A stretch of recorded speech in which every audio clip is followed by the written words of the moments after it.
Baruch Rabotai, très bonne journée, très bon chiffre aussi, hein. On est combien en hébreu aujourd'hui?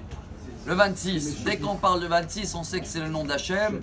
Est-ce qu'on connaît le sceau, le tampon d'Hachem? Elle dit la Gemara, Chotamo shel HaKadosh Baruch Hu Emet. C'est la vérité.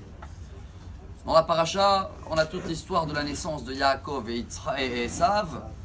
Et Yaakov représente le Emet, la vérité. Aujourd'hui, on va essayer de comprendre un message qui va améliorer notre vie, qui est très important. Le Rambam, Rabbi Moshe ben Maimon, en français Maïmonide, il y a à peu près 800 ans en arrière, il a écrit un livre qui est très connu, en hébreu Moreh Nevuchim, en français je crois les guides des égarés, quelque chose comme ça, voilà. Tout au début, il amène le Rambam comme ça, il dit, il y a quelqu'un qui m'a demandé une question très profonde, comment ça se fait dans la faute de Adam et Ève, qu'après la faute, ils savaient séparer entre le bien et le mal? Quoi? Est-ce qu'avant la faute, il n'était pas intelligent, il ne savait pas séparer entre le bien et le mal? Hachem a créé quelque chose qui était un peu bête, pas intelligent. Qu'est-ce qu'il a répondu, le Rambam, le Maïmonide? Avant la faute, on savait, ou Adam savait, la différence entre une vérité et un mensonge, le Emet et le Sheker. Après la faute, ça s'est mélangé, c'est devenu le bien et le mal. Mais même dans le bien aujourd'hui, dans ce qu'on vit, il y a du mensonge. Même dans le mal, il y a de la vérité. Ça veut dire on est dans une traluite, comme on dit comme ça. Quel est le travail que nous on peut prendre de cette paracha et apprendre de Yaakov pour faire? Et je crois que c'est un message extraordinaire. C'est une Gemara très connue dans le traité Brachot, page 28, Kohar. Là-bas la Gemara elle raconte que le grand rabbin d'Israël, Rabbi Yochanan ben Zakkai, avant qu'il est décédé, ses élèves ils ont demandé une bracha. Il les a dit,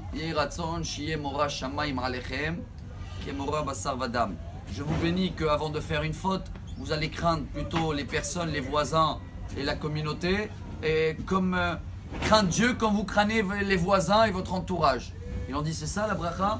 Il a dit, bien sûr, parce que quand on fait une péché aujourd'hui, quelque chose qui n'est pas bien, comme notre vérité n'est pas sincère, c'est qu'on pense d'abord à les autres.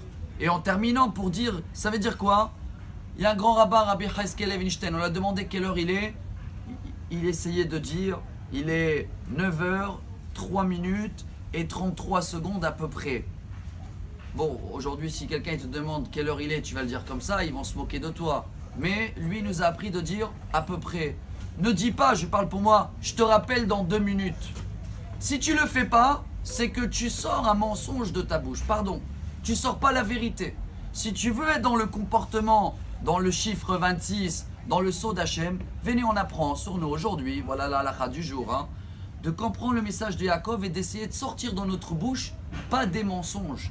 Dès que quelque chose, vous allez dire que c'est normal, le monde il est comme ça, c'est ça la faute de Adam et Ève. Parce que le normal est mélangé avec du mensonge. Je te rappelle tout de suite, à demain et tu arrives après 2 jours, tu as menti. Si on arrive à travailler sur nous, à partir d'aujourd'hui, de contrôler un peu plus les paroles qu'on dit. Si tu vas pas rappeler dans même pas, ne dis pas dans 2 minutes. Je te rappelle dès que je peux. Déjà, tu es dans la vérité. Tu n'es pas dans le mensonge. Tu es dans le Titen Emet le Yaakov et tu es dans le chiffre 26 d'Akadosh Baruch Hu. Si on arrive à faire ça, on est dans le Emet et après, Emet mais Eretz Itzmar. Tout ce qui est Emet fait pousser Bezrat Hashem des choses extraordinaires dans notre vie. Bonne journée. Amar Rabbi Elazar.